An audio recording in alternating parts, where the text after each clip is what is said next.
السلام عليكم ورحمة الله وبركاته. ازيكم حبايبنا؟ عاملين ايه؟ يا رب تكونوا بخير. رجعت لكم بفيديو جديد ويا رب ينال اعجابكم. هنبتدي كده مع بعض كده. خلاص كده العيد قرب يا جماعة، كل سنة وانتم طيبين. يا رب يعود عليكم الايام بخير وان شاء الله عيد سعيد عليكم اجمعين. هنبتدي كده ايه باول حاجة. شايفين كده النيش ومكركبة كده والكاسات كلها على بعضيها متلخبطة، وكمية التراب ده اصلا في ضرفة جزاز من اللي بره دول.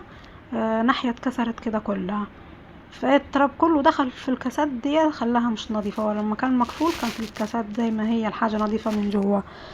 فايه انا بصراحة على عيد رمضان ما نزلتوش، يعني ما قدرتش انزله، فقلت انزله ايه العيد الاضحى ده. فانا بنزله يا عيد الضحية يا عيد رمضان بصراحة. فيعني فين بستعمل الحاجات اللي فيه. هنبتدي كده ايه كده. شايفين كان عليه كمية تراب يا جماعة، والله كتيرة. تراب ناعم ناعم ما تعرفيش من فين جاي. هنبتدي كده هننزل ايه عشان النيش بتاعي كبير.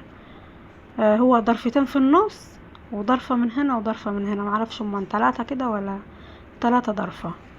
هنبتدي كده بايه بالضرفتين الصغيرين. هناخد الضرفة، مش هنزل مش هفضيه يعني كله، هبتدي بضرفة ضرفة. هنزلها واغسلها وانشفها وامسح واغسل الجزاز بتاعها والمفرش وكده وافرشها وارجع ايه ارص الحاجة واغير في الشكل. عشان ايه كده انا حاطه في العلبة دي بريل، عشان ايه الجزاز ديات اللي بيخلي البريل بيخليه كده يلمع ويبقى كده حلو او تحت المية. انا النيش في الصالة، بس انا ايه بقيت انقل حاجة في المطبخ على الرخامة عندي ما شاء الله كبيرة، بقيت انزل عليها يعني الكوبايات وكده، وبغسل كده على الحوض. مرضتش اجيب اللي هي بلاستيكة يعني وهنزل فيها الحاجة وكده. قلت لا، على الحوض تحت المية كده احسن، بدل لسه هقعد اشيل واحط في الحاجات. لا، خليه كده احسن. اغسل جنبي وانشف ايه واصفيه، وبعد كده اجي انشف وارص. اهو خلاص كده العيد يا جماعة باقي تقريبا باقي اسبوع او اقل حاجة زي كده. يا دوبك والله تلحقي تعملي حاجة. هنشجع كده مع بعضينا، وكل اللي معاها حاجة كده تقوم ايه تبتدي في نظافة البيت، وناخد الطاقة الإيجابية كده من بعضينا. يا رب الأيام كلها اللي جاية تكون إن شاء الله أيام خير وأيام حلوة على أمة محمد أجمعين إن شاء الله. قولوا آمين يا جماعة. زي ما انتوا شايفين عندي ما شاء الله كمية كاسات كبيرة. والله وقبل كده برضو يعني في الرفوف كان كمية كبيرة من الكوبايات والكاسات والحاجات دي، الأطقم دي الغالية مرصوصة وكده، من كتر التقل وقعوا على بعض. والله أطقمة كتيرة اتكسرت مني والله، ورميتها. حاجات كتيرة اتكسرت يعني، وغالية جايباها والله منقياها نقاوة يعني. فانا من كتر لما رصناه النيش، من كتر الحاجات اللي فيه، في حاجات انا حطيتها في المطبخ ما كفتش. اه زي ما انتوا شايفين حتى الجزاز بتاعه انا نزلته يعني وغسلته. بغسل هنا وبهبصه على الجنب التاني كده، هبصفيهم زي كده، وبروح مثلا انزل ناحية تانية، ارص اللي انا غسلته في الاول وارجع انزل مثلا الضرفة التانية، وهكذا ده لحد ما ايه خلصته كله. شايفين طب انتوا كمية التراب. وتعالوا شوفوا يا جماعة في الاخر لقيت ايه. لقيت حاجة والله ما كنتش اتوقعها. انا شلتها والصراحة نسيتها وقلبت الدنيا والله عليها، بقيت ادور عليها ما لقيتهاش. وفي الاخر لقيتني انا حطاها في كاس من الكاسات دي ونسيتها خالص يا جماعة والله. زي ما انتوا شايفين هتشوفوا الحاجة كده في الفيديو اول ما يقرب كده هقولكم دي الحاجة اللي انا بدور عليها. شايفين هو الكاسات دي كل ما تغسليها بالبريل كده وتنضف معانا. شايفين تيلمع القزاز من البريل. هنبتدي نخلص كده الكاسات دي ونرص واحدة واحدة. تحسي كده خلاص كده الحاجات التقيلة كلها خلصتيها. هتبتدي بعد كده بالحاجات بعد ما اخلص النيش. هعملكم بعد كده انزل المطبخ معاكم ونرصوه كده مع بعض والحاجات هي التقيلة زي المطبخ والنيش والسجاد والستائر. اهو شايفين فردة الحلق بتاعي يا جماعة. الحلق ده غالي عليا جدا، جاييني كان هدية يعني. اهو شايفين كانت فردة قاعدة، والتانية دي بقيت ادور عليها افتكرها ضاعت وفقدت الامل خالص والله فيها. شايفين الجمال، شايفين الحلاوة، شايفين النظافة. الحاجة كده حلوة تبقى نظيفة كده. شايفين الرص؟ ايه رأيكم بالله في الرص بتاعي؟ حلو. يعني انا على كدي برضو، بس اهم حاجة تبقى نظيفة. شايفين اهو فرشته كده ورصيت، وهي دي الضرفة الاولى دي اهو شايفينها. اهو دي الفازات كده اللي هي التحف دي الصغيرة، والله تحف كثيرة كمان اتكسرت مني هذه. ودي سبحة كده كانوا مدينها لي في اسبوع وكده، تبع ناس جوزي يعني. كانت هي دي السبحة وحاجات السبوع دي ومسبحة كده معاها، وشنطة كده شكلها حلو شيك، بس مش عارفة والله الشنطة راحت فين. اهو شايفين رصيته كده ازاي، اهو شايفين يونس بيلفلف عايز اي حاجة يمسكها يكسرها. فعشان كده انا قلت انزله على المطبخ احسن، بدل ما يلحق الكوبايات دي يكسر لي باقيهم.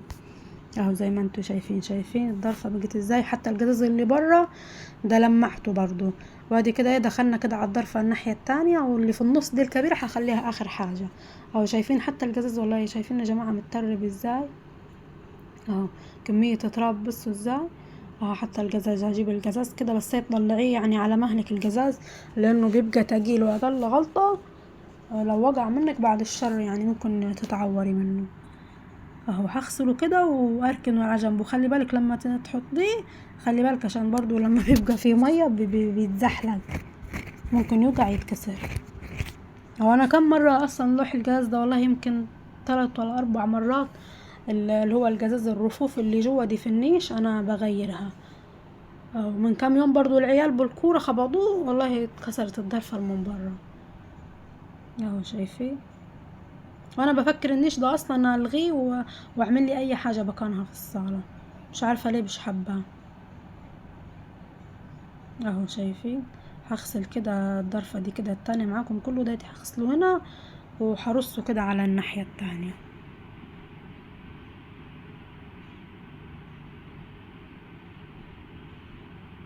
هو خد مني وقت يا جماعة والله يطول، بس انا مسرعه لكم الفيديو عشان ما تزهقوش وتملوا يعني.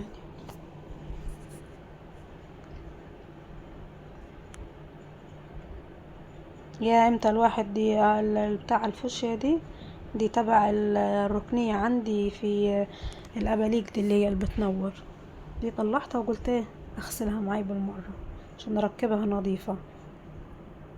وهعملكم روتين تاني انا وبغسل الستاير كده، هوريها لكم برضو، هوريكم خطوة بخطوة يعني مع بعض. شايفين كمية التراب اللي على الكاسات. هو ديتي اللي هي الضرفة اللي هي اللي اتكسر جزازها من برا، عشان كده التراب ده دخل جوا. والله يا جماعة ما طولتش يعني، في ابتديت مثلا نقولوا كده الساعة كام يا ربي، ابتديت الساعة كده مع المغرب تقريبا، خلصته الساعة 10 او 11 او قبل كده زي كده يعني، ما كملتش والله ساعتين زمن الصراحة. خليت كده يونس كده نام، وقلت ابتدي فيه. والله واحيانا يا جماعة بطبق والله باليومين يعني، اقول اخلص اللي عليا عشان بعد كده ابقى فايقة مش عليا حاجة، عشان في النهار والله ابني مش بيخليني على طول ماسك فيه، مش بيخليني زي ما انتوا عارفين اقضي مصلحة يعني. ربنا يعين كل ام معاها طفل صغير يا رب.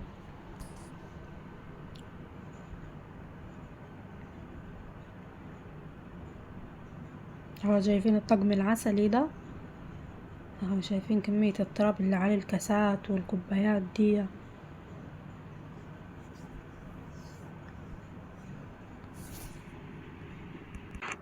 قولوا لي يا جماعة، عايز اخد رأيكم في حاجة بالله عليكم.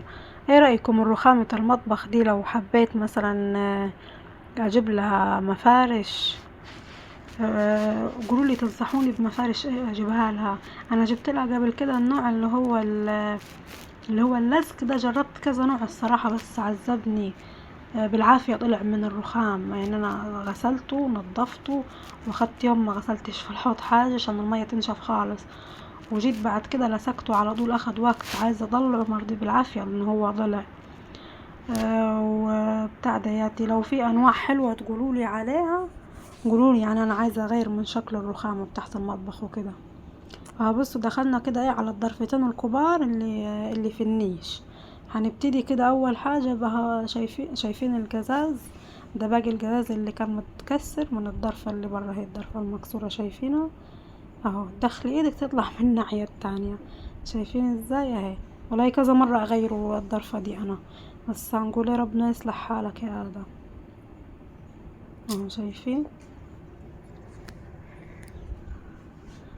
اهو، شايفين كمية التراب عليه. الطباقة دي كلها تراب ومفارش وكلها فضيته وايه ونقلته في المطبخ هنا، وهبتدي برضو ايه اغسل. انا خلصت الضرفتين كده الصغيرين وفرشتهم بجزازهم بكوباياتهم بكله كده، وحتى الجهاز اللي بره برضو لمعته كده بالبريل ورصيتهم كده وقفلتهم. خلاص كده هنبتدي اهو في الثلاث ظرف اللي في النص الكبار دول، ننزل كده كمية كمية منهم ونبتدي ايه نغسل فيهم. كل ما اخلص رف الحاجات اللي فيه اصفيه ونشفه برضه وارجع ايه ارصه تاني. كده احسن ما تنزليه كله والحاجة والله بتتكسر يا جماعة. اللي الحاجة بتتكسر مش بتنفع تتعوض تاني. اهو شايفين انا نزلته قبل كده في عيد يعني، نزلته كله. بس تعبني الصراحة، بقيت اغسل واخد وقت مساحة كبيرة مني ان انا مش عارفة اصفي الحاجات فين وانشفها. اه شايفين لكن كده كمية كمية احسن. ما تنسوش بالله عليكم اللايك وتحطوا الكومنت الحلو وتشتركوا في القناة عشان قناتي تكبر بيكم. عايزين نبقى كده يا جماعة 1000 مشترك بالله عليكم، ادعموني فضلا وليس امرا. ايه يا اسيل ايه؟ لا مش بنادي عليك.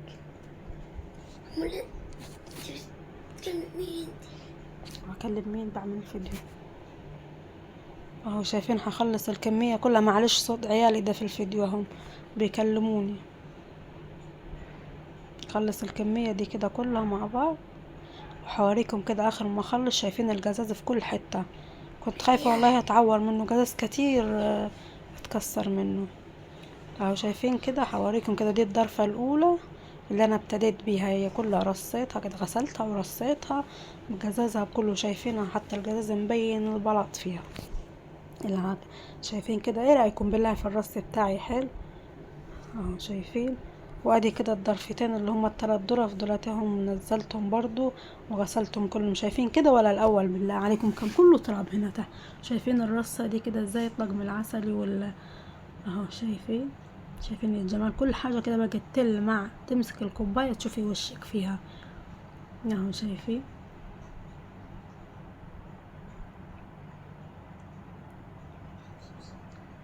يلا اللي منزلش يحط اللايك يحط اللايك وحطوا الكومنت الحلو وصلوا على النبي كتير بالله في الكومنتات. ألا بذكر الله تطمئن القلوب، عليه أفضل الصلاة والسلام. شايفين؟ خلصت كده معاكم. ما تنسوش تدعموني بالله عليكم. أشوفكم على خير إن شاء الله في فيديو جديد وأفكار جديدة، ويا رب الفيديوهات اللي بنزلها تنال إعجابكم. ولو في اي حاجة او اي تعليق اكتبوا لي، ولو عايزيني اي حاجة اعملها معاكم اكتبوا لي وانا اعملها وانزلها لكم في فيديو. لو عايزين اي فكرة، عايزين روتين في اي حاجة برضو اكتبوا لي وانا انزلها لكم في الكومنتات اهو. شايفين اللمعان كده نضافة دي كده ايه. خلصنا كده ايه يوم تاني كده نشوف كده هنعمل ايه تاني. شايفين اهو حتى من بره الخشب ده كله والجرودة لمعتها.